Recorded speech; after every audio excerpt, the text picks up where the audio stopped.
سلام گویس، حالتون چطوره؟ خوش اومدید به چنل بنده. من سامین هستم و اومدیم با دومین ویدیو خودمون در رابطه با انیمیشن آبشار جاذبه بگیم فصل 3 دارد یا نه و توضیحاتی از این انیمیشن بدیم. اول از همه ممنون میشم اگه چنل منو سابسکرایب کنید، اون زنگوله بغلش هم بزنید که اگه ویدیو جدیدی گذاشتم مطلع بشین. خب میریم سراغ ویدیو. انیمیشن آبشار جاذبه به تهیه کنندگی جان آشیما، آرن اسپینگر و کارگردانی الکس هیرش که در کانال پخش انیمیشن دیزنی تولید شده است و ماجراش هم از این قراره که دیپر و میبل دو قلقاهی هستن که برای گذراندن تعطیلات تابستان به محل زندگی عموی خود میروند که به آبشار جاذبه معروف است. در قسمت‌های اول آنها به کوتوله‌های برخورد میکنن و کلی اتفاقای هیجان انگیز رخ میده. پس به اونایی که این انیمیشن رو ندیدن حتما پیشنهاد میکنم که شروع به دیدن این انیمیشن سریالی پرطرفدار بکنن. حالا میریم یه تیزر ازش ببینیم و بیایم یه سری توضیحات از این انیمیشن بدیم. Guys, you hear something? Dude, I don't know, man. This is it. What was that noise then? I heard a monster noise. Sweet. Beaver with a chainsaw. This summer. Whoa. Disney Channel's taking you. Hello.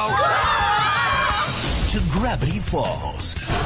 A mysterious town. Behold, zombie! Just north of Normal. Dude, check it out. Bud Island. Where the unexplained.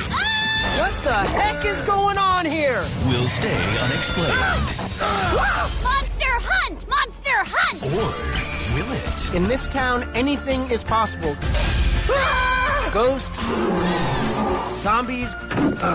Could be months before we find our first clue. Take a trip. Now who wants to put on some blindfolds and get into my car?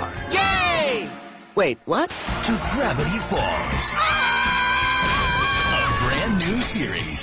Ah, dude! Don't lose your cameras. Wait, lose the cameras? Don't! Dude, I just threw 2 away. I'm always noticing weird stuff in this town. Coming this summer to Disney Channel. خب انیمیشن آبشار جاذبه با IMDb 8.9 به همراه 2 فصل 20 قسمتی اکران شده است که علاقه‌مندان به این انیمیشن را روز به روز بیشتر کرده و این IMDb تا پارسال حدود 8.1 بوده و الان به همچین چیزی که اشاره کردم رسیده. حالا میرسیم به این که انیمیشن آبشار جاذبه فصل 3 دارد یا نه. اگه بخوام به طور مختصر بگم، خیر، فصل 3 نخواهد داشت و کارگردان و نویسنده آبشار جاذبه در این رابطه یعنی الکس هیرش گفته در سال 2018 توی توییتر توییتی نوشت و گفت فصل 3 وجود ندارد و ما حتی فیلمنامه‌ای هم برای فصل 3 ننوشتیم.